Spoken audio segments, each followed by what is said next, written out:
Good morning all of you. Solution chapter में आज हम लोगों को स्टडी करना है एजियोट्रॉपिक मिक्सचर के बारे में। इससे पहले हम लोगों ने स्टडी किया था liquid liquid solution Raoult's law और लिक्विड गैस सोल्यूशन में हेनरी लॉ। तो मैंने आपको पिछले क्लास में बताया था कि जब हम लिक्विड सोल्यूशन की स्टडी करते हैं तो लिक्विड सोल्यूशन किसे कहते हैं। तो आपने बोला लिक्विड सोल्यूशन में सॉल्वेंट का जो रोल प्ले करेगा वो लिक्विड होगा और सोल्यूट आपका सॉलिड भी हो सकता है, लिक्विड भी हो सकता है, गैस भी हो सकता है। जब सॉल्वेंट लिक्विड है और उसमें सोल्यूट कंपोनेंट आपका गैस यूज हुआ है तो उसमें हमने एक लॉ पढ़ा था जिसे हेनरी लॉ कहते हैं। हेनरी लॉ में आपने बोला था solubility of gas in liquid, और दूसरा हमने जो वैरायटी पढ़ा था सोल्यूशन का जिसमें लिक्विड में सॉल्वेंट भी हो और लिक्विड में सोल्यूट भी होता है, तो उसके अकॉर्डिंग हम लोगों ने पढ़ा था राउल्ट्स लॉ, और राउल्ट्स लॉ की बेसिस पर हमने आइडियल और नॉन आइडियल सोल्यूशन पढ़ लिया और उनके पॉजिटिव और नेगेटिव डेविएशन भी पढ़ लिया। अब मैं आपको बताने जा रहा हूँ एजियोट्रॉपिक मिक्सचर के बारे में। एजियोट्रॉपिक मिक्सचर क्या है, तो ये बहुत बड़ा फैक्टर नहीं है। एजियोट्रॉपिक मिक्सचर एक तरह का सोल्यूशन है। किसी भी सोल्यूशन का जब हम फॉर्मेशन करते हैं तो सोल्यूट और सॉल्वेंट को मिलाते हैं। अब सोल्यूट सॉल्वेंट किस कंपोजिशन में है वो उस सोल्यूशन की प्रॉपर्टी को रिप्रेजेंट करते हैं, जिसे हम क्या कहते हैं, मोल फ्रैक्शन कहते हैं। किसी भी सोल्यूशन में सोल्यूट कंपोनेंट जिसका मोल फ्रैक्शन मैक्सिमम होता है वो सोल्यूशन अपनी उस प्रॉपर्टी को रिप्रेजेंट करता है। और जब सोल्यूशन में सोल्यूट और सॉल्वेंट का फेज डिफरेंट होता है तो इस बेसिस पर नहीं हम कोई भी प्रॉपर्टी एक्सप्लेन करेंगे कि इनका फेज क्या है, इनका फेज क्या है, बिकॉज सोल्यूशन की जो प्रॉपर्टी होती है वो उसमें जो सोल्यूट आपने डिसॉल्व किया है उस पर डिपेंड करती है। ये सोल्यूट आपका सॉलिड भी हो सकता है, लिक्विड भी हो सकता है, गैस भी हो सकता है। लेकिन लिक्विड सोल्यूशन के अकॉर्डिंग हम स्टडी कर रहे हैं तो उसमें जो एजियोट्रॉपिक मिक्सचर हमें पढ़ना है उसके लिए हमको क्या नॉलेज रखना है ये हम आपको बताते हैं। एक लिक्विड आपने लिया, उस लिक्विड को बोला कि आप बॉयल करो, तो आपने लिक्विड को टेम्परेचर दे दिया और वो लिक्विड बॉयल हो रहा है। तो उस टाइम जब टेम्परेचर लिक्विड पाता है तो वो इमीडिएटली तो बॉयल नहीं करता, वेपराइजेशन उसमें तो होता नहीं। तो कोई भी लिक्विड कब बॉयल करता है तो उसका एक आंसर आप देते हैं अपने बॉइलिंग पॉइंट पे बॉयल करता है। अब बॉइलिंग पॉइंट पे अगर लिक्विड बॉयल करता है तो उसका बॉइलिंग पॉइंट क्या होता है और कब आता है, तब उसके लिए बोला जाता है कि एक क्वेश्चन क्रिएट होता है कि what is the boiling point of liquid. तो आप पिछली क्लास में भी पढ़े होंगे, छोटे सेक्शन में भी आप रहे होंगे 6, 7, 8 में, तब से boiling point, freezing point, melting point सारा कुछ पढ़े होंगे। तो बॉइलिंग पॉइंट का टर्म क्या है, कोई भी लिक्विड बॉयल कब करता है, तो आप बोले अपने बॉइलिंग पॉइंट पे। तो लिक्विड अपने बॉइलिंग पॉइंट पे कब पहुंचता है और बॉयल करता है, तो उसी के लिए कॉन्सेप्ट आता है कि जब लिक्विड का वेपर प्रेशर एटमॉस्फेरिक प्रेशर के क्या होता है, इक्वल होता है, तब वो लिक्विड स्टार्ट करता है बॉयल करना। यानी वो वेपर के फेज में चेंज होता है, वो गैस के फेज में चेंज होने लगता है, और उसी पर्टिकुलर पॉइंट को हम उस लिक्विड का क्या कहते हैं, बॉइलिंग पॉइंट कहते हैं। मीन्स किसी भी लिक्विड का जो वेपर प्रेशर है जब तक वो अपने एटमॉस्फेरिक प्रेशर के इक्वल नहीं जाता तब तक वो लिक्विड स्टार्ट नहीं करेगा बॉयल करना, और जैसे उसका वेपर प्रेशर उसके एटीएम प्रेशर के इक्वल होता है अब वो लिक्विड स्टार्ट करेगा बॉयल करना, और उसी पर्टिकुलर पॉइंट को हम उस लिक्विड का बॉइलिंग पॉइंट कहते हैं। अब दूसरा लिक्विड लो, आप तीसरा लिक्विड लो, सबके साथ तो एक ही प्रोसेस है। क्यों? क्योंकि लिक्विड से रिलेटेड जो फिजिकल प्रॉपर्टी होती है बेटा वो होती है बॉइलिंग पॉइंट, और सॉलिड से रिलेटेड जो प्रॉपर्टी होती है वो होता है मेल्टिंग पॉइंट। अब मेल्टिंग पॉइंट लिक्विड के साथ तो हो नहीं सकता, अब बॉइलिंग पॉइंट सॉलिड के साथ भी नहीं हो सकता। तो ये जो दो फिजिकल फैक्टर हैं, कौन सा, मेल्टिंग पॉइंट और बॉइलिंग पॉइंट, ये आपके सब्सटेंस के नेचर पे डिपेंड करते हैं कि कोई भी सॉलिड सब्सटेंस होगा तो वही मेल्ट कर सकता है, कोई लिक्विड कंपोनेंट होगा तो वही बॉयल कर सकता है। तो बॉइलिंग पॉइंट की बेसिस पर हम किसी लिक्विड की प्योरिटी को एक्सप्लेन करते हैं और मेल्टिंग पॉइंट की बेसिस पर हम किसी सॉलिड की प्योरिटी को एक्सप्लेन करते हैं। तो जो एजियोट्रॉपिक मिक्सचर हमको पढ़ना है वो मिक्सचर कैसे बनता है, तो आपको एक बात जानना है कि दो लिक्विड को जब हम आपस में मिलाते हैं तो वो एक सिंगल सोल्यूशन बनाते हैं। अब उस सिंगल सोल्यूशन का अपना एक डेफिनेट बॉइलिंग पॉइंट होता है, लेकिन उसमें जब जो कंपोनेंट अवेलेबल हैं, दो डिफरेंट कंपोनेंट अवेलेबल हैं, तो उनका बॉइलिंग पॉइंट क्या होता है, अलग अलग होता है। जैसे मैंने कहा वाटर है, एल्कोहल है, तो वाटर का बॉइलिंग पॉइंट कितना होता है, तो आपने कहा वाटर का बॉइलिंग पॉइंट 100 डिग्री सेंटीग्रेड है, ये तो आप बचपन से पढ़ते आ रहे। एल्कोहल में अगर हमने एथेनॉल लिया, एथेनॉल C2H5OH, अब मैंने पूछा इसका बॉइलिंग पॉइंट कितना है, तो आंसर आता है 78.5 डिग्री सेंटीग्रेड होता है। अब वाटर और एल्कोहल को जैसे हमने मिलाया तो एक सॉल्यूशन बन गया। अब उस सॉल्यूशन में वाटर भी है और उस सॉल्यूशन में क्या है, एल्कोहल भी है। वाटर का बॉइलिंग पॉइंट कितना है, 100 डिग्री सेंटीग्रेड। एल्कोहल का बॉइलिंग पॉइंट कितना है, 78.5 डिग्री सेंटीग्रेड। अब इन दोनों को आपने एक साथ ऐड करके एक सॉल्यूशन बना लिया। अब मैं आपसे ये पूछता हूं, जब हमने उस सॉल्यूशन को बॉयल किया तो सबसे पहले इवेपोरेशन या सबसे पहले वेपराइजेशन किसका होगा, तो उसका एक आंसर है सर, जिसका बॉइलिंग पॉइंट कम होगा उसमें सबसे पहले वेपराइजेशन होगा।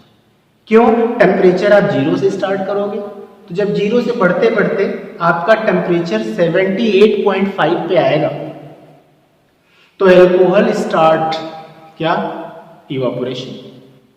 अब वाटर क्यों नहीं उस टाइम इवापोरेट कर रहा है, क्योंकि वाटर का बॉइलिंग पॉइंट कितना है, 100 डिग्री, और अभी आपका टेम्परेचर कहां तक पहुंचा है, 78.5 पे। तो 78.5 से लेकर के 79, 80, 81 टेम्परेचर जब हम जाएंगे तो सिर्फ और सिर्फ किसका इवापोरेशन होगा, एल्कोहल का, वाटर उसमें रह जाएगा। और इस एल्कोहल को जो वेपर के फेज में जाता है फिर उसे आप कंडेंसर में भेजते हो और फिर कलेक्टर में लिक्विड के फॉर्म में कलेक्ट कर लेते हो।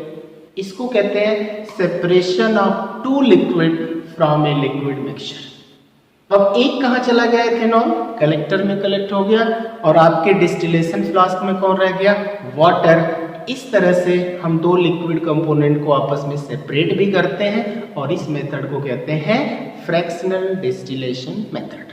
क्या बोलते हैं, फ्रैक्शनल डिस्टिलेशन मेथड, जिसके थ्रू हम दो लिक्विड कंपोनेंट को सेपरेट करते हैं।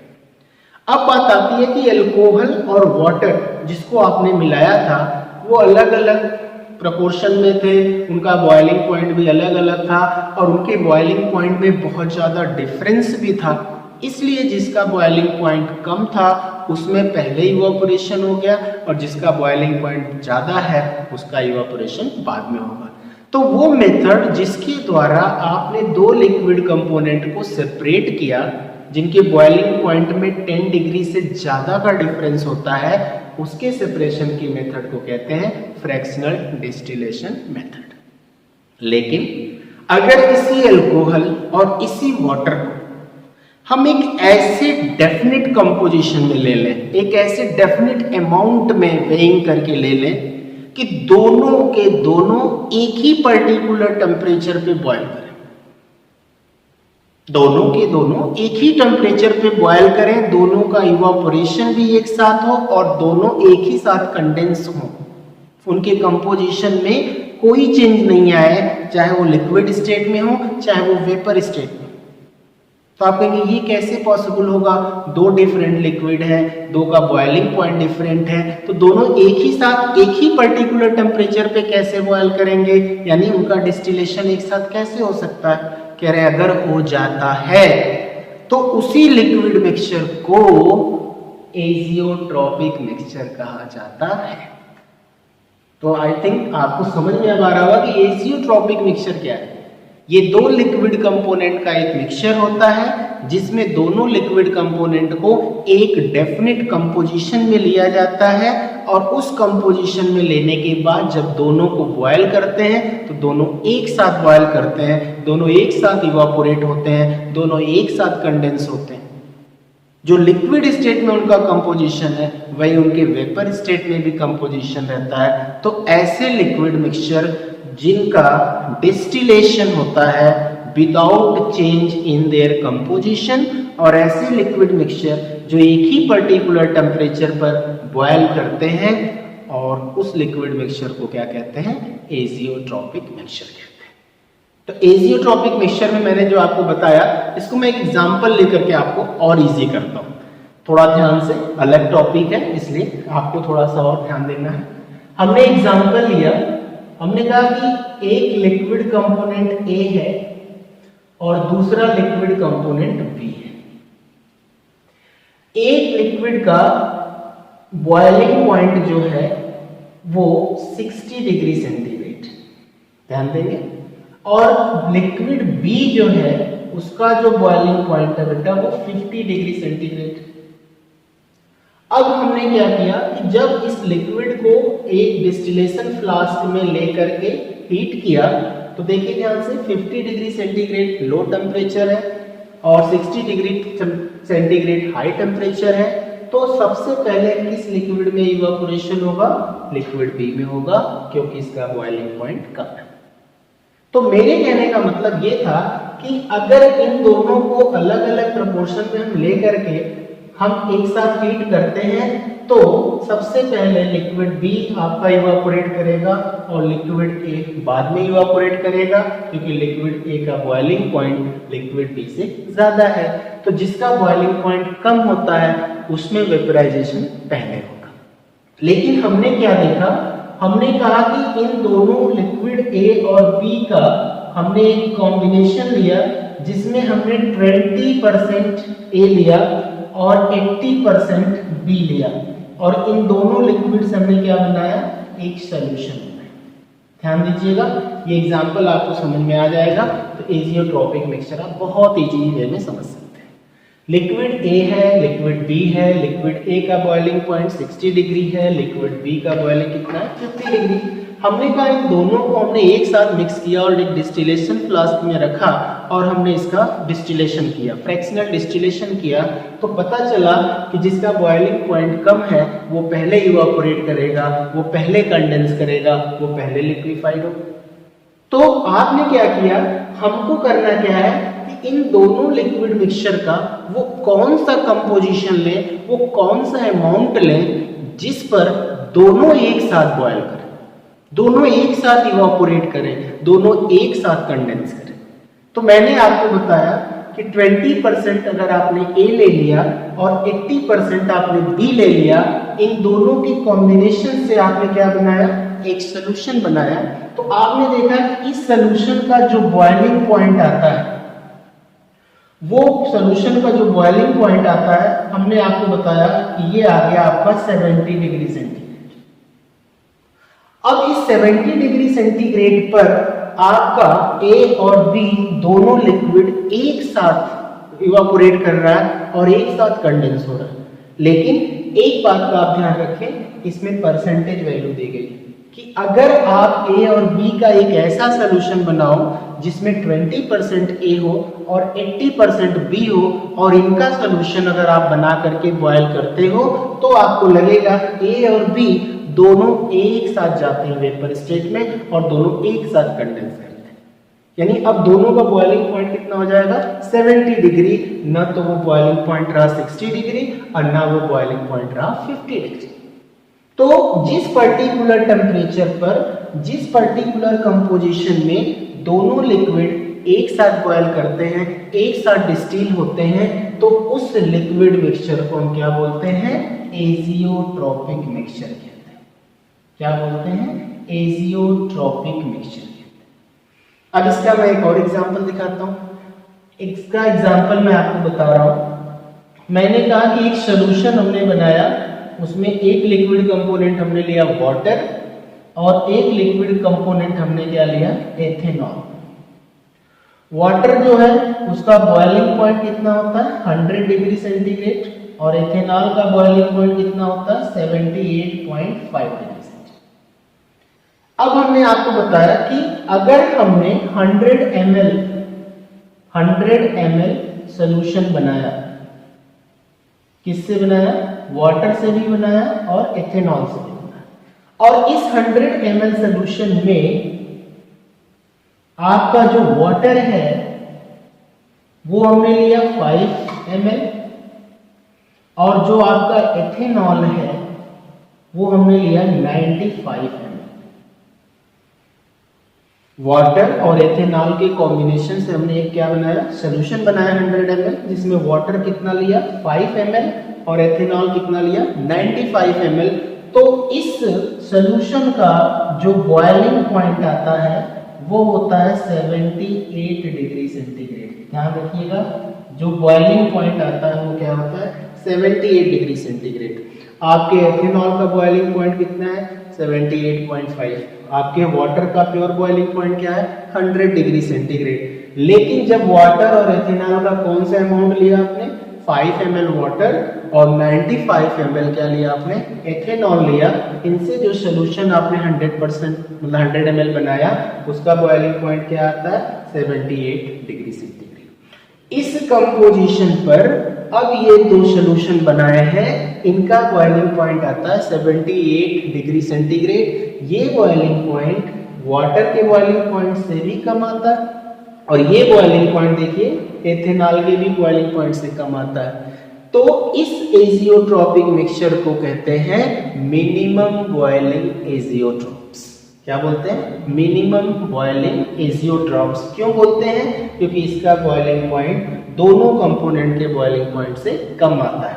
और अगर आपने 5 ml वाटर और 95 ml एथेनॉल को मिला करके सॉल्यूशन बनाया है तो उस सॉल्यूशन का बॉइलिंग पॉइंट कितना आएगा 78 डिग्री सेंटीग्रेड। और इस पर्टिकुलर बॉइलिंग पॉइंट पर वाटर भी और एथेनॉल भी दोनों एक साथ बॉयल करेंगे, एक साथ डिस्टिल करेंगे, यानी ये कंपोजिशन जो बनाता है वो एजियोट्रॉपिक मिक्सचर बनाता है। अब मैं इसी तरह आपको एक और एग्जांपल यहाँ पे दिखाता हूँ, ध्यान से देखिए आप। हमने बोला कि अगर आप 68% नाइट्रिक एसिड लेते हो और उसमें आप 32% H2O लेते हो, दोनों अपने लिक्विड के फॉर्म में है। नाइट्रिक एसिड का बॉइलिंग पॉइंट जो होता है वो मैंने आपको बताया 86 डिग्री सेंटीग्रेड। जब नाइट्रिक एसिड को प्योर स्टेट में लेकर के आप बॉयल करोगे तो नाइट्रिक एसिड का बॉइलिंग पॉइंट क्या आएगा 86 डिग्री सेंटीग्रेड। वाटर का बॉइलिंग पॉइंट तो आपको पहले से पता है कितना होता है 100 डिग्री सेंटीग्रेड। क्लियर हो गया। अब अगर नाइट्रिक एसिड और वाटर को आपने लिया अलग अलग, इनका बॉइलिंग पॉइंट कितना है 86 डिग्री सेंटीग्रेड और 100 डिग्री सेंटीग्रेड। लेकिन जो आपने सॉल्यूशन बनाया 100% या 100 ml सॉल्यूशन आपने बनाया, कैसे बनाया, उसमें कितना कंपोजिशन किसका है 68% या 68 ml नाइट्रिक एसिड है और 32% या 32 ml क्या है वाटर है। उससे आपने क्या बनाया, एक सॉल्यूशन बनाया। और इस सॉल्यूशन को जब आपने क्या किया, बॉयल किया, तो इसका जो बॉइलिंग पॉइंट आता है वो आता है 120.5 डिग्री सेंटीग्रेड। कितना आता है 120.5 डिग्री सेंटीग्रेड। यानी इस 120.5 डिग्री सेंटीग्रेड पर जो इस कंपोजिशन का सॉल्यूशन था जिसका बॉइलिंग पॉइंट इतना था, उस पर वाटर और नाइट्रिक एसिड दोनों एक साथ बॉयल करेंगे और एक साथ डिस्टिल करेंगे। तो ये कैसा सॉल्यूशन हो गया, ये एजियोट्रॉपिक सॉल्यूशन हो गया। क्यों एजियोट्रॉपिक सॉल्यूशन है, क्योंकि आपने बोला कि एजियोट्रॉपिक सॉल्यूशन वो सॉल्यूशन होता है जिसमें मिलाए गए दोनों लिक्विड एक पर्टिकुलर कंपोजिशन में लिए जाते हैं और एक ही साथ बॉयल करते हैं और एक ही साथ डिस्टिल होते हैं, यानी दोनों लिक्विड का बॉइलिंग पॉइंट एक ही होना चाहिए। तो मैंने आपको बताया कि दोनों लिक्विड का बॉइलिंग पॉइंट कितना आएगा 120.5 डिग्री सेंटीग्रेड आएगा, लेकिन उसमें नाइट्रिक एसिड कितना है 68 और वाटर कितना लेना है 32। अब अगर ये दोनों का मिलाकर के जो सॉल्यूशन बना है और वो सॉल्यूशन अगर बॉइलिंग पॉइंट 120.5 डिग्री दिखा रहा है, इसका मतलब इस पर्टिकुलर बॉइलिंग पॉइंट पर नाइट्रिक एसिड और वाटर दोनों एक साथ बॉयल करेंगे, एक साथ डिस्टिल करेंगे, तो ये कहलाएगा एजियोट्रॉपिक मिक्सचर। और साथ ही साथ मैं आपको क्या बता दूं कि इसका बॉइलिंग पॉइंट अगर आप देख रहे हो कितना है 120.5 डिग्री सेंटीग्रेड है, जो कि नाइट्रिक एसिड के भी बॉइलिंग पॉइंट से ज्यादा है, जो कि वाटर के भी बॉइलिंग पॉइंट से ज्यादा है। तो इस एजियोट्रॉप का नाम रहेगा मैक्सिमम बॉइलिंग एजियोट्रॉप। क्या नाम देंगे आप इसका? Maximum boiling azeotrope. और इसका नाम क्या देंगे आप? Minimum boiling azeotrope. इसका मतलब हो गया आपका एजियोट्रॉपिक मिक्सचर कितने तरह का होता है? दो तरह का होता है। एक आता है आपका मैक्सिमम बॉइलिंग एजियोट्रॉप और एक होता है मिनिमम बॉइलिंग एजियोट्रॉप। दोनों का कैरेक्टरिस्टिक और प्रॉपर्टी एक जैसा है, बस अपने जो दो लिक्विड कंपोनेंट लिए गए थे, अगर आपके एजियोट्रॉपिक मिक्सचर का बॉइलिंग पॉइंट दोनों कंपोनेंट के बॉइलिंग पॉइंट से कम आता है तो हम उसे मिनिमम बॉइलिंग एजियोट्रॉप कहते हैं, और अगर आपके एजियोट्रॉपिक मिक्सचर का बॉइलिंग पॉइंट दोनों के बॉइलिंग पॉइंट से ज्यादा आता है तो हम उसे क्या कहते हैं? मैक्सिमम बॉइलिंग एजियोट्रॉप कहते हैं। अब मैं आपको यहाँ पर बताया, एक बार फिर से देखते हैं कि एक आपने एजियोट्रॉपिक मिक्सचर बनाया जिसमें 100 ml सोल्यूशन बनाया, उसमें आपने कितना लिया? 5 ml वाटर लिया और 95 ml एथेनॉल लिया। इस कंपोजिशन पर जो 100 ml सोल्यूशन बना है, उस 100 ml सोल्यूशन को जब आप बॉयल कर रहे हो तो वाटर और एथेनॉल दोनों एक साथ बॉयल करेंगे, वेपराइज होंगे, यानी उनका डिस्टिलेशन होता है। तो जब कोई लिक्विड मिक्सचर एक साथ बॉयल करता है, एक साथ कंडेंस होता है, यानी उसका डिस्टिलेशन कर सकते हैं, तो उस लिक्विड मिक्सचर का नाम क्या होगा? Azeotropic mixture. अगर इनका कंपोजिशन आप डेफिनेट नहीं करोगे तो ये लोग अपने अलग अलग बॉइलिंग पॉइंट पे बॉयल करेंगे। एथेनॉल जो है वो आपका 78.5 पे बॉयल करके अलग हो जाएगा और वाटर वहीं रह जाएगा 100 डिग्री सेंटीग्रेड, यानी वो वेपर स्टेट में एक साथ नहीं जा सकते। तो हमें एजियोट्रॉपिक मिक्सचर पढ़ना है, हमें उनका फ्रैक्शनल डिस्टिलेशन मेथड नहीं दिखाना। मैंने फ्रैक्शनल डिस्टिलेशन मेथड में क्या बोला? दो लिक्विड का सेपरेशन होता है जिसके बॉइलिंग पॉइंट में एटलीस्ट 10 डिग्री का डिफरेंस होता है। तो यहाँ तो बहुत ज्यादा डिफरेंस है दोनों के बॉइलिंग पॉइंट में। और एजियोट्रॉपिक मिक्सचर की क्वालिटी क्या हो रही है? इनमें फ्रैक्शनल डिस्टिलेशन नहीं होता। क्यों नहीं होता? क्योंकि एजियोट्रॉपिक मिक्सचर में दोनों कंपोनेंट का बॉइलिंग पॉइंट एक ही हो जाता है। जब दोनों कंपोनेंट का बॉइलिंग पॉइंट एक ही होगा तो वो एक साथ इवापोरेट करेंगे, एक साथ कंडेंस करेंगे, तो फिर आप उसे सेपरेट कैसे कर सकते? तो दो लिक्विड मिक्सचर का, एक मोटी लाइन जान लीजिए, दो लिक्विड मिक्सचर का अगर आप सेपरेशन कर लेते हो बाय फ्रैक्शनल डिस्टिलेशन मेथड, तो इसका मतलब है कि वो एजियोट्रॉपिक मिक्सचर नहीं है। एजियोट्रॉपिक मिक्सचर अगर उसने बनाया है तो वो सेपरेट नहीं हो सकता, क्योंकि एजियोट्रॉपिक मिक्सचर का दोनों लिक्विड का बॉइलिंग पॉइंट क्या होता है? एक ही होता है। और एजियोट्रॉपिक मिक्सचर का एक दूसरा नाम भी होता है constant boiling mixture, constant boiling liquid, उसे हम कहते हैं एजियोट्रॉपिक मिक्सचर। तो मैंने आपको बताया कि एजियोट्रॉपिक मिक्सचर बेटा दो तरह का होता है, एक आपका मैक्सिमम बॉइलिंग एजियोट्रॉप और एक होता है मिनिमम बॉइलिंग एजियोट्रॉप। अब मैं मैक्सिमम बॉइलिंग और मिनिमम बॉइलिंग एजियोट्रॉप के बारे में थोड़ा सा एक्सप्लेन करता हूं, आपको और क्लियर होता है।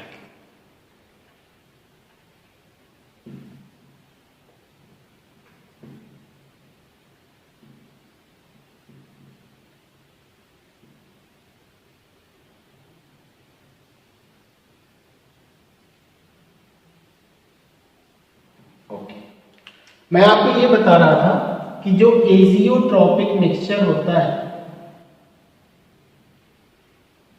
वो कितने तरह का होता है? दो तरह का होता है। कौन कौन होता है? अभी आपने बोला कि मैक्सिमम बॉइलिंग एजियोट्रॉप होता है और एक दूसरा क्या होता है? Minimum boiling azeotrope. Maximum boiling azeotrope और मिनिमम बॉइलिंग एजियोट्रॉप के लिए एक स्पेशल बात बता रहे हैं। मैक्सिमम बॉइलिंग एजियोट्रॉप का मतलब क्या होता है? The boiling point of azeotrope is maximum than the boiling point of their components. ध्यान दें, मैक्सिमम बॉइलिंग एजियोट्रॉप इसे कह रहे हैं the boiling point of azeotrope is maximum than the boiling point of their component. तो minimum boiling azeotrope को क्या बोलोगे? The boiling point of azeotrope, the boiling point of azeotrope is minimum than boiling point of their component. इसमें maximum है, इसमें minimum. इस maximum वाले का एग्जांपल आपको याद होगा HNO3 प्लस H2O मैंने आपको दिया था। HNO3 कितना था? 68% और वाटर कितना था? 32%। इसमें मैंने आपको एग्जांपल दिया था H2O प्लस C2H5OH। इसमें H2O कितना आपने लिया था? 5% और इसमें एथेनॉल कितना लिया था? 95%। इनके एजीओ का जो बॉइलिंग पॉइंट था वो कितना था? एजीओ का बॉइलिंग पॉइंट ये था 120.5 डिग्री सेंटीग्रेड और इनके एजीओ का बॉइलिंग पॉइंट क्या था? 78 डिग्री सेंटीग्रेड। जबकि वाटर का बॉइलिंग पॉइंट कितना होता था? 100 डिग्री सेंटीग्रेड और एथेनॉल का कितना होता था? 78.5 डिग्री सेंटीग्रेड। तो इन दोनों से इनका बॉइलिंग पॉइंट देखो कम है, इसलिए ये किसका एग्जांपल है? मिनिमम का। यहाँ पर नाइट्रिक एसिड का बॉइलिंग पॉइंट कितना था? 86 डिग्री सेंटीग्रेड था। यहाँ वाटर का बॉइलिंग पॉइंट कितना था? 100 डिग्री सेंटीग्रेड था। इनके एजियोट्रोपिक का बॉइलिंग पॉइंट 120.5 डिग्री सेंटीग्रेड है। इसका मतलब ये बॉइलिंग पॉइंट इन दोनों के बॉइलिंग पॉइंट से ज्यादा है, इसलिए इसका एग्जांपल होगा मैक्सिमम। अब इस पर हम थोड़ा सा राउल्ट्स लॉ की भी हेल्प लेते हैं। आपने जब राउल्ट्स लॉ पढ़ा था तो उसमें ये बोला था कि जो वोलाटाइल लिक्विड होता है जिसे हम हीट करते हैं वेपर स्टेट में, जब वो जाता है तो वो वापस वेपर स्टेट से फिर लिक्विड सरफेस पर आता है और एक प्रेशर एक्सर्ट करता है लिक्विड सरफेस पर, जिसे हम वेपर प्रेशर कहते हैं। तो आप जितना ज्यादा टेम्परेचर बढ़ाते थे उतना ज्यादा वेपर का फॉर्मेशन होता है और उसका वेपर प्रेशर उतना ज्यादा होता है। और मैंने आपको जब नॉन आइडियल सोल्यूशन की बात बताई थी तो नॉन आइडियल सोल्यूशन कितने तरह का होता था? दो तरह का, जो राउल्ट्स लॉ से पॉजिटिव डेविएशन दिखाता था और राउल्ट्स लॉ से नेगेटिव डेविएशन दिखाता था। तो एक और स्पेशल लाइन मैं आपको यहाँ पर बताऊं जो मैंने पहले से लिखा है, जरा ध्यान से देखिएगा।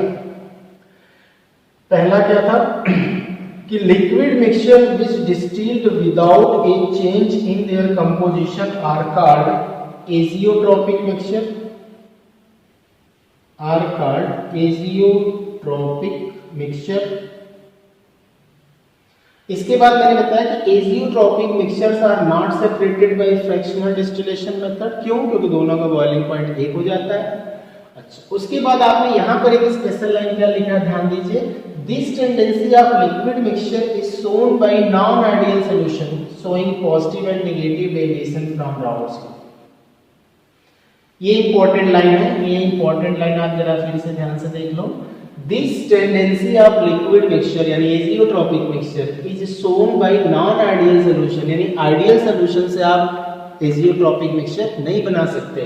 जब भी बनाएंगे एजियोट्रोपिक मिक्सचर किससे बनाएंगे? नॉन आइडियल सॉल्यूशन से, जो राउल्ट्स लॉ से क्या दिखाते हैं? पॉजिटिव डेविएशन और नेगेटिव डेविएशन। अब मैं आपको बताता हूं एक स्पेशल लाइन, आप देखिए कि किसी भी लिक्विड का if ऐसे बोलना है, if the liquid having higher vapor pressure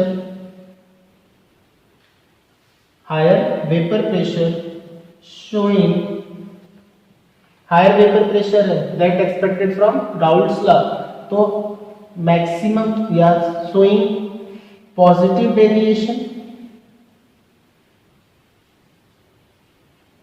फिर इसी तरह आप लिख सकते हो if the liquid having lower boiling point, sorry lower vapour pressure showing negative deviation from Raoult's law. ध्यान से देखिए, अगर कोई लिक्विड हायर वेपर प्रेशर दिखाता है तो श्योर है वो पॉजिटिव डेविएशन दिखाएगा, और अगर कोई लिक्विड लोअर प्रेशर दिखा रहा है तो इसका लोअर वेपर प्रेशर दिखा रहा है तो वो नेगेटिव डेविएशन दिखा रहा है। वेपर प्रेशर और टेम्परेचर में क्या रिलेशन होता है मैं आपको बताता हूँ। टर्म ये कहता है कि जब हम टेम्परेचर बढ़ाते हैं तो लिक्विड का वेपर प्रेशर बढ़ता है, लेकिन बॉइलिंग पॉइंट भी एक टेम्परेचर होता है बॉइलिंग पॉइंट और वेपर प्रेशर में क्या रिलेशन है ये आप याद रखिएगा, आपको कंफ्यूजन नहीं होना चाहिए। क्या है कि बॉइलिंग पॉइंट किसी भी लिक्विड का proportional to 1 upon vapour pressure of liquid. किसी भी लिक्विड का बॉइलिंग पॉइंट जो होता है वो proportional to 1 upon vapour pressure. इससे क्या मतलब होता है, जिस लिक्विड का वेपर प्रेशर ज्यादा होता है उसका बॉइलिंग पॉइंट कम होगा, एंड वाइस वर्सा, जिसका वेपर प्रेशर कम होता है उसका बॉइलिंग पॉइंट ज्यादा होगा। अब जरा आप अपने एजियोट्रॉपिक मिक्सचर के बेसिस को देखिए, इस बेसिस पर कि बॉइलिंग पॉइंट ज्यादा होता है तब जब आपका वेपर प्रेशर कम होता है। तो यहां पर आपने क्या लिखा है, if the liquid having higher vapour pressure, यानी जिसका वेपर प्रेशर ज्यादा होगा उसका बॉइलिंग पॉइंट कम होगा। तो अगर वो वेपर प्रेशर ज्यादा रखता है तो बॉइलिंग पॉइंट कम रखता है। तो ये एग्जांपल किसके लिए सूट कर रहा है, मिनिमम बॉइलिंग एजियोट्रॉप के लिए कर रहा है। ध्यान दीजिए, यहाँ पर हायर वेपर प्रेशर है तो बॉइलिंग पॉइंट कम होगा, और जिसका बॉइलिंग पॉइंट कम होगा उसको क्या नाम देंगे, मिनिमम बॉइलिंग एजियोट्रॉप। अब यहाँ पर आपने लिखा है कि जिस लिक्विड का वेपर प्रेशर लोअर होगा, जिस लिक्विड का वेपर प्रेशर लोअर होगा उसका बॉइलिंग पॉइंट हायर होगा। तो फिर ये किसका एग्जांपल देगा, मैक्सिमम बॉइलिंग एजियोट्रॉप का। तो राउल्ट्स लॉ की बेसिस पर जो हमने आइडियल और नॉन आइडियल सॉल्यूशन बनाया है, अब मैं आपको 2 मिनट में बिल्कुल बेसिक फिर से क्लियर करता हूँ। एजियोट्रॉपिक मिक्सचर आपने कैसे बनाया, 2 लिक्विड कंपोनेंट से। क्या शर्त है एजियोट्रॉपिक मिक्सचर की, कि दोनों लिक्विड को एक ऐसे कंपोजिशन में लिया जाए कि दोनों का बॉइलिंग पॉइंट एक हो जाए। और जब दोनों लिक्विड को एक डेफिनेट कंपोजिशन में लेंगे और उनका बॉइलिंग पॉइंट एक ही होगा तो दोनों एक साथ बॉयल करेंगे और एक साथ उनका डिस्टिलेशन होगा। और जो कंपोजिशन उनका लिक्विड स्टेट में रहेगा वही सेम कंपोजिशन उनका वेपर स्टेट में भी रहेगा। तो 2 लिक्विड से बना एक ऐसा लिक्विड मिक्सचर जो एक डेफिनेट कंपोजिशन में लेने के बाद एक ही पर्टिकुलर टेम्परेचर पे बॉयल करता है, वो कहलाता है एजियोट्रॉपिक मिक्सचर। इस एजियोट्रॉपिक मिक्सचर की स्टडी करने के बाद पाया गया कि जो रिजल्टिंग एजियोट्रॉपिक मिक्सचर बनता है उसका बॉइलिंग पॉइंट उनके कंपोनेंट के बॉइलिंग पॉइंट से ज्यादा भी हो सकता है, कम भी हो सकता है। अगर उनका बॉइलिंग पॉइंट उनके कंपोनेंट के बॉइलिंग पॉइंट से ज्यादा होता है तो उन्हें मैक्सिमम बॉइलिंग एजियोट्रॉप कहते हैं, और अगर कम होता है तो उसे मिनिमम बॉइलिंग एजियोट्रॉप कहते हैं। वाटर और एथेनॉल का जो आपने कॉम्बिनेशन लिया था उससे जो एजियोट्रॉपिक मिक्सचर बनाया था उसमें आपने देखा था कि एजियोट्रॉपिक मिक्सचर का बॉइलिंग पॉइंट जो 78 डिग्री सेंटीग्रेड था वो एथेनॉल और वाटर दोनों से कम था। इसका मतलब वो मिनिमम बॉइलिंग एजियोट्रॉप हो गया। नाइट्रिक एसिड और वाटर का जो आपने कॉम्बिनेशन लिया और उसमें आपने अलग अलग कंपोजिशन लिया, नाइट्रिक एसिड आपका 68% था, वाटर आपका 32% था, और जब एजियोट्रॉपिक मिक्सचर बनाया आपने तो उसका बॉइलिंग पॉइंट कितना आया, 120.5 आया। जबकि नाइट्रिक एसिड का कितना था, 86 डिग्री सेंटीग्रेड, वाटर का कितना था, 100 डिग्री सेंटीग्रेड। तो जो उनका रिजल्टिंग का आया वो कितना आया, 120.5। तो इन दोनों से उसका बॉइलिंग पॉइंट क्या है, ज्यादा आया, इसलिए हम इसका नाम क्या रखेंगे, मैक्सिमम बॉइलिंग एजियोट्रॉप। फिर मैंने आपको बताया कि एजियोट्रॉपिक मिक्सचर जो होता है वो सिर्फ वही सॉल्यूशन शो कर सकता है जो नॉन आइडियल होता है, यानी जो राउल्ट्स लॉ से डेविएशन दिखाता है, यानी जो पॉजिटिव और नेगेटिव डेविएशन दिखाते हैं from Raoult's law. Azeotropic mixture I think आपको बिल्कुल क्लियर हो गया होगा। एजियोट्रॉपिक मिक्सचर को हम एक और सिंपल तरीके से ये बताना चाह रहे हैं इस बेसिस पर कि जिस लिक्विड का वेपर प्रेशर मैक्सिमम होगा उसका बॉइलिंग पॉइंट मिनिमम होगा, और जिस लिक्विड का वेपर प्रेशर मिनिमम होगा उसका बॉइलिंग पॉइंट मैक्सिमम होगा। कैसे, ये देखिए, boiling point proportional to 1 upon vapour pressure of liquid मैंने दिखाया। इसका क्या मतलब हुआ कि वेपर प्रेशर अगर ज्यादा होगा तो बॉइलिंग पॉइंट कम होगा, और अगर वेपर प्रेशर कम होगा तो बॉइलिंग पॉइंट ज्यादा होगा। आपने यहाँ पर दिखाया है, इस बॉइलिंग पॉइंट को ध्यान से देखिए, नाइट्रिक एसिड का बॉइलिंग पॉइंट 86 डिग्री सेंटीग्रेड है और वाटर का बॉइलिंग पॉइंट कितना है, 100 डिग्री सेंटीग्रेड है। इनके रिजल्टिंग का बॉइलिंग पॉइंट कितना है, 120.5 डिग्री सेंटीग्रेड है।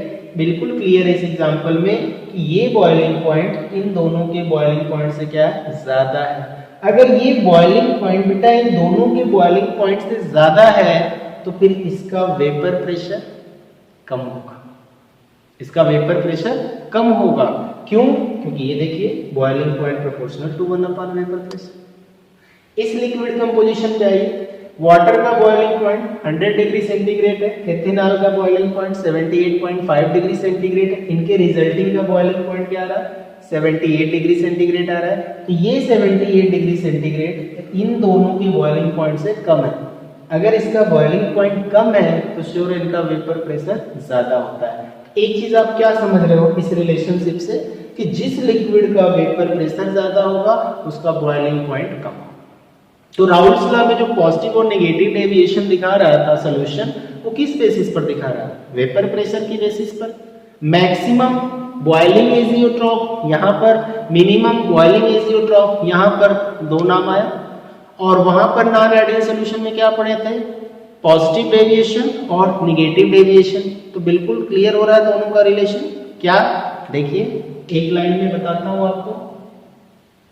मैक्सिमम बॉइलिंग एजियोट्रॉप और मिनिमम बॉइलिंग एजियोट्रॉप के टर्म में बिल्कुल सिंपल सी बात क्या होगी, अगर आपका लिक्विड मैक्सिमम बॉइलिंग एजियोट्रॉप है और ये मिनिमम बॉइलिंग एजियोट्रॉप, तो मैक्सिमम बॉइलिंग एजियोट्रॉप का जो वेपर प्रेशर होगा, ये नॉन आइडियल सॉल्यूशन कौन होगा? जो मैक्सिमम बॉइलिंग एजियोट्रॉप है। मैक्सिमम बॉइलिंग एजियोट्रॉप है तो उसका वेपर प्रेशर कम होगा, और जब वेपर प्रेशर कम होगा तो राउल्स से किस टर्म में आप डेविएशन दिखाएंगे? Negative deviation. तो मैक्सिमम बॉइलिंग एजियोट्रॉप क्या दिखाएंगे? Negative deviation from Raoult's law. तो ये क्या दिखाएंगे? Positive deviation from Raoult's law. एक चीज तो आपको ये दिखाना है। दूसरा क्या है? मैक्सिमम बॉइलिंग जो एजियोट्रॉप है जो नेगेटिव डेविएशन दिखा रहा है, तो नेगेटिव डेविएशन का मतलब क्या हो गया? Having low vapour pressure. तो इसमें आप क्या दिखाओगे? Having high vapour pressure.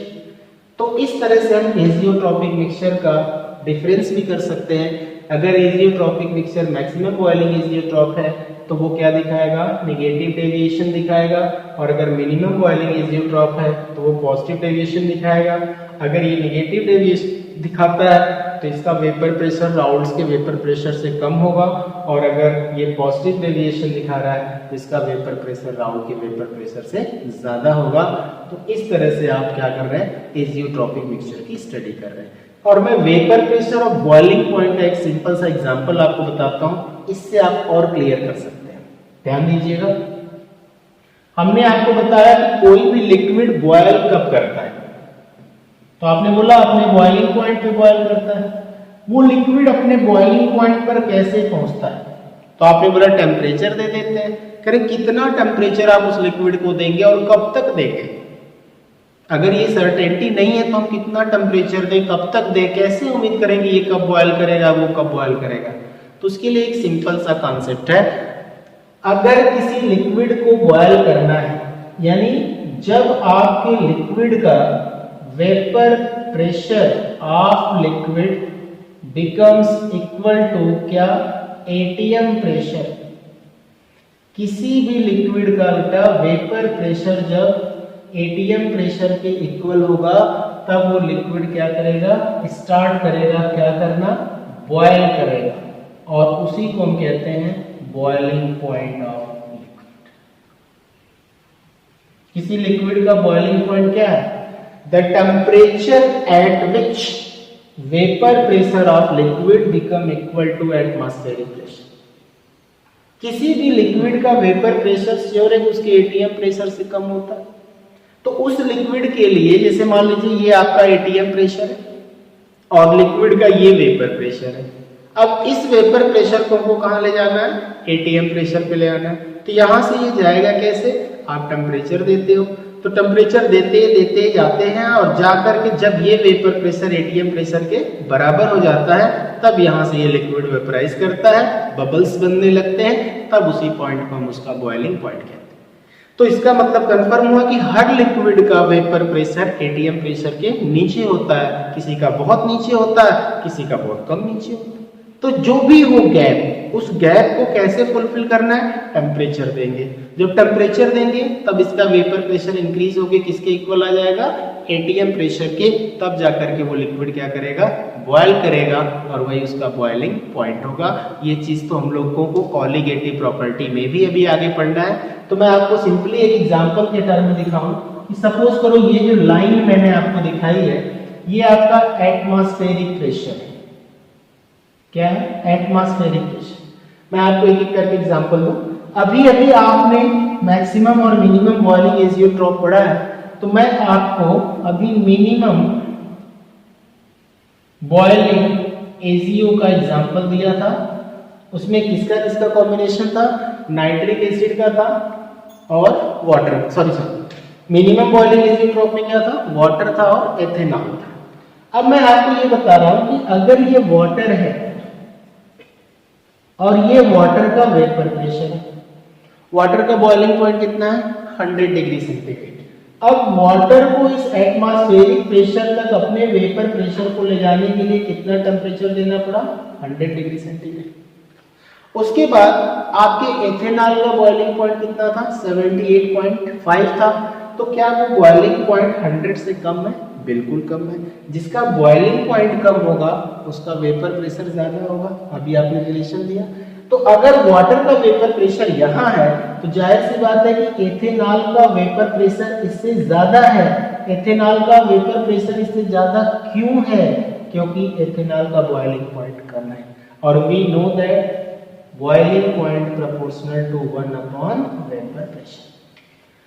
अब अगर वाटर का 100 डिग्री सेंटीग्रेड बॉइलिंग पॉइंट था तो वाटर का वेपर प्रेशर कम था, और अगर एथेनॉल का बॉइलिंग पॉइंट 78.5 डिग्री सेंटीग्रेड था तो इसका मतलब हो गया कि हमें इस वेपर प्रेशर को एटीएम प्रेशर पे लाने के लिए कितना टेम्परेचर देना पड़ रहा है, 78.5। हमें इस वेपर प्रेशर को एटीएम प्रेशर पे लाने के लिए कितना टेम्परेचर देना पड़ रहा है, 100 डिग्री सेंटीग्रेड। तो इसका मतलब है कि जिसका वेपर प्रेशर ज्यादा है उसको एटीएम प्रेशर जाने में कम टेम्परेचर लग रहा है, और जिसका वेपर प्रेशर बहुत कम है उसे एटीएम प्रेशर तक पहुंचने के लिए बहुत ज्यादा टेम्परेचर देना पड़ रहा है। अब आपका जो रिजल्टिंग एजियोट्रॉप बना है इसका, उस एजियोट्रॉप का बॉइलिंग पॉइंट कितना है, 78 डिग्री सेंटीग्रेड। ध्यान रहे, अब इससे भी कम इसका बॉइलिंग पॉइंट है। इसका मतलब अगर इसका बॉइलिंग पॉइंट कम है इसका वेपर प्रेशर और भी ज्यादा होगा। ये वेपर प्रेशर की लिस्ट है और ये किसका है, वेपर प्रेशर एजियोट्रॉप का। अब ये कितने टेम्परेचर पे यहाँ एटीएम प्रेशर पहुंच रहा है, 78 डिग्री। इस रिप्रेजेंटेशन से आप क्या समझ रहे हो, आप ये देख रहे हो कि वाटर को 100 डिग्री सेंटीग्रेड देना पड़ रहा है तो एटीएम प्रेशर पे जाके ये बॉयल करेगा। एथेनॉल को 78.5 डिग्री सेंटीग्रेड टेम्परेचर देंगे तब जाकर के ये एटीएम प्रेशर को पाएगा। और इसी तरह अगर आप एजियोट्रॉपिक मिक्सचर को 78 डिग्री सेंटीग्रेड दे रहे हैं तो वो एटीएम को पाएगा। और जिसका टेम्परेचर कम होता है उसका वेपर प्रेशर ज्यादा होता है। इस रिलेशन के टर्म पे देखो कि बॉइलिंग पॉइंट जिसका ज्यादा होगा वेपर प्रेशर उसका कम होगा। तो सबसे लो वेपर प्रेशर किसका है, वाटर का। तो सबसे ज्यादा बॉइलिंग पॉइंट किसका है, वाटर का। बिल्कुल इसी तरह हम नाइट्रिक एसिड और वाटर का भी एग्जांपल दे सकते हैं। वहां आपने क्या बताया, मैक्सिमम बॉइलिंग एजियोट्रॉप। अगर वो मैक्सिमम बॉइलिंग एजियोट्रॉप बना है तो दोनों कंपोनेंट से अगर उसका बॉइलिंग पॉइंट ज्यादा आता है तो श्योर उसका वेपर सबसे कम होगा, वेपर प्रेशर। अच्छा, 120.5 अगर एजियो का बॉइलिंग पॉइंट था, 86 डिग्री सेंटीग्रेड अगर नाइट्रिक एसिड का बॉइलिंग पॉइंट है, 100 डिग्री सेंटीग्रेड अगर वाटर का बॉइलिंग पॉइंट है, तो आप ओरली बता सकते हो इस तरह से। सबसे ज्यादा बॉइलिंग पॉइंट किसका है, एजियोट्रॉपिक। मैक्सिमम एजियोट्रॉप का कितना है, 120.5। तो श्योर है उसका वेपर प्रेशर सबसे कम होगा। उसके बाद बॉइलिंग पॉइंट किसका है, वाटर का। तो उसका वेपर प्रेशर वाटर का एजियो से थोड़ा ऊपर होगा। नाइट्रिक एसिड का बॉइलिंग पॉइंट कितना है, 86 डिग्री सेंटीग्रेड, यानी उसका वेपर प्रेशर और ज्यादा होगा। तो इस बेसिस पर हम एक्सप्लेन कर सकते हैं कि जो मैक्सिमम बॉइलिंग एजियोट्रॉप होता है वो लो वेपर प्रेशर का होता है, और जो मिनिमम बॉइलिंग एजियोट्रॉप होता है वो हाई वेपर प्रेशर का होता है। आई थिंक आपको एजियोट्रॉपिक मिक्सचर अब प्रॉपर वे में समझ में आ गया। अगर कोई प्रॉब्लम क्रिएट होती है तो मैं आपको एक बार फिर से इसको बता दूंगा। That's all.